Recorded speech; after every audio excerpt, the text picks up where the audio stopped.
So as a creative, if something goes really well, I can often neglect to celebrate the win that I've had there.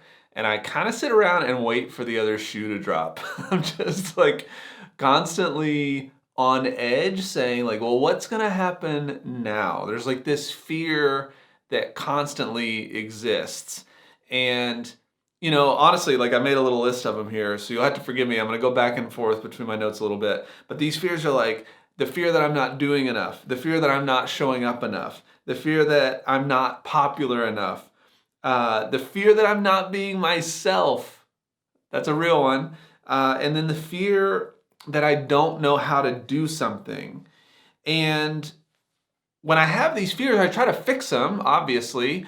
And what ends up happening then is I want it to be so right. If I want to show up more as myself, I make notes, I go into the how do I do that, and I have a checklist. And if I want to make sure that the videos perform better, I make a list and I have all these things. I try to put systems in place. And then I end up just in this paralysis analysis mode where nothing ever gets done because I'm so overwhelmed now by the fear. It's like the fear exists, so I try to fix it by making a system, and then I get afraid I'm going to do the system wrong, and now I'm back at fear, and then it just circulates over and over, and I'm like a dog flipping, chasing my tail, right? And so, I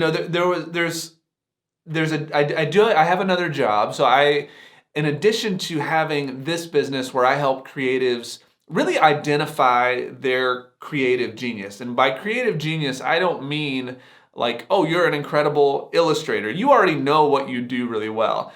I think your creative genius is the thing that you naturally do that serves people. I've identified them as helpers, feelers, and life changers. And you can actually take a quiz that I've put in the description if you want to see which one you are and how you can use that skill set. But in addition to this thing where I help people take that genius and turn that into a brand that really connects with the right people, I work with a company where I help YouTubers. And, the irony here is that I have a small YouTube channel. So how often do I get nitpicked? Like I literally get emails that say, how can you help me? You only have 7,000 subscribers. And then all it takes is me to show the people that I've helped grow their channels by like hundreds of thousands of followers, and some of them, hundreds of thousands of dollars. But it's like you can't sell that when the vanity metric doesn't reflect it in the same way. It's like somebody said it's like the cobbler that has the bad shoes or whatever. And so I end up, fearing again that the kind of these two things, like one, not being authentic to who I am because I'm so afraid of this. I'm so afraid of showing up and people judging me on that. Then I end up not being who I am, right? And these videos that are unedited now and unscripted during this time frame, like this is me combating that. This is me just showing up and saying, I'm throwing the rules out the window. We're just going to show up. And then the second part, like, is the fear that I'm not following these rules, right? These are unspoken rules. My coach calls these unwinnable games. She says, you set up a lot of these unwinnable games that I've created for myself. Like you got to show up consistently. You got to make sure that you use a certain amount of B-roll. Are your primal branding elements in place? Have you made sure that you've dropped the thing that you believe in? Like all this stuff that I teach, the strategy side like overwhelms everything that I do, and it sucks out all the frickin' life from everything that I want to make. So here's a practice that I've been doing now for I don't know, probably 6 months or so. And I don't do it every day, but I do it most days. And really in the times that I find myself swirling. So if you're like me and you deal with this anxiety and this fear of wanting to get it right, then it's a swirling pattern. And we can picture ourselves needing to do something, and then we distract ourselves with something else, and we go down the hole again, and then we distract, and we come back to. And so this practice has been huge for me. So it starts with me just recognizing, because we can do that. We can start to recognize that we're in a really emotional state.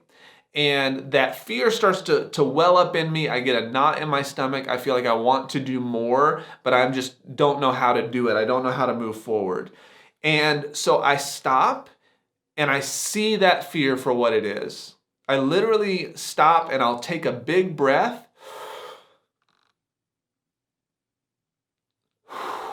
So I literally just hold it for a second and then let it go. And even doing it right then is like, it just feels good. Do it. I've never done this before, but do it with me. Just hold it and then let it all out. Man, it just feels so good.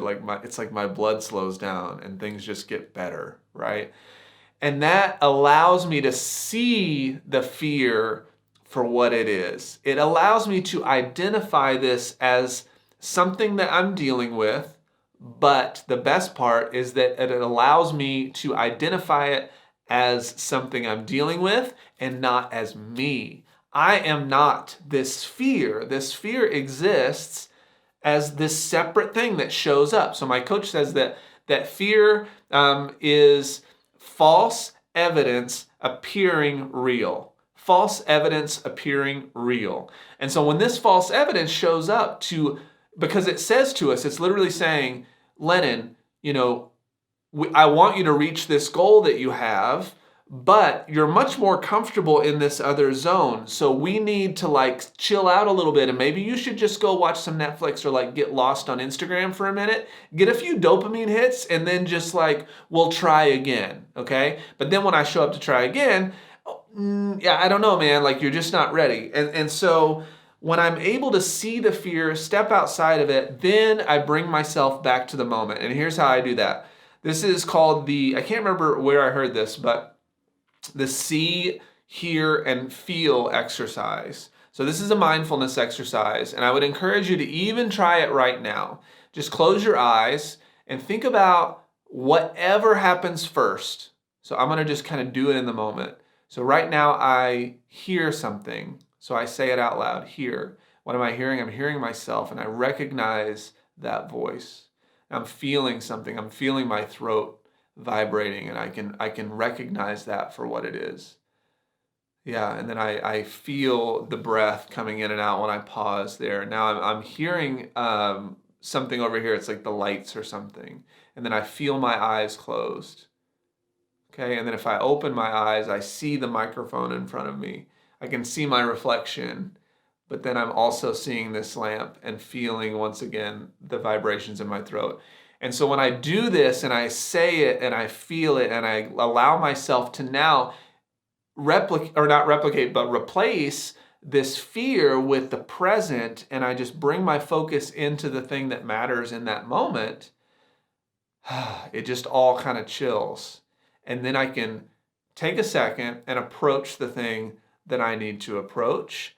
Now understanding that fear may show up, but that fear is not me. I am not that fear, and it is not me. It is there to protect me. I just don't need it right now because it's just a little bit let's call it ignorant to the situation, okay? So the cool thing about this is that I believe this exercise, in addition to what I truly believe is a calling for me, is the thing that's gotten me here right now to doing these videos. There's a number of other things, my coach and I are working on things all the time, but a lot of it has to do with recognizing the moment and then being able to replace, or not replace, but recognize that moment and then bring myself and ground myself again to where I need to be.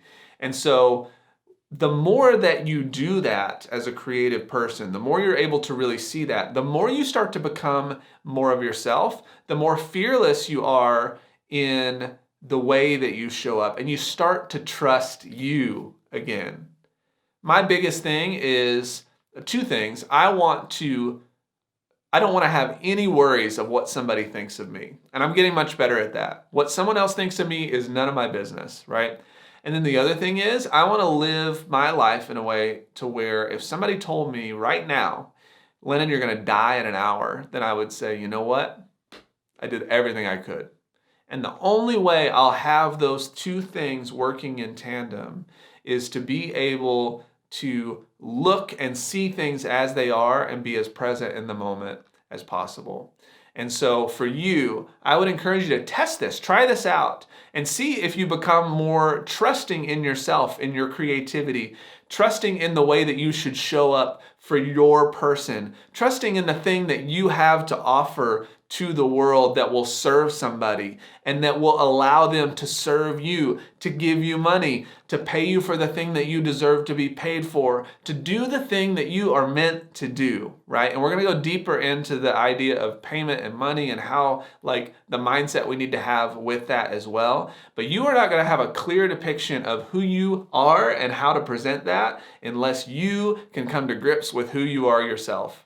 And once again, me showing up in this unedited format is exactly that for me. This is me learning how to be me again. And it's freaking tough. It's freaking tough. But I gotta say, like, this is the third day I've done it, and I feel amazing doing it. It feels amazing to show up. It feels amazing to read your comments. It feels amazing to just say, you know what? I did it, and I'm done. I've done the thing I can do. I'm starting a practice. Will I do this every day? I don't know. What I know right now is that I've thrown the rules away so that I can step into the moment, be mindful of where I'm at, let the fear be what it is, and let me be who I am.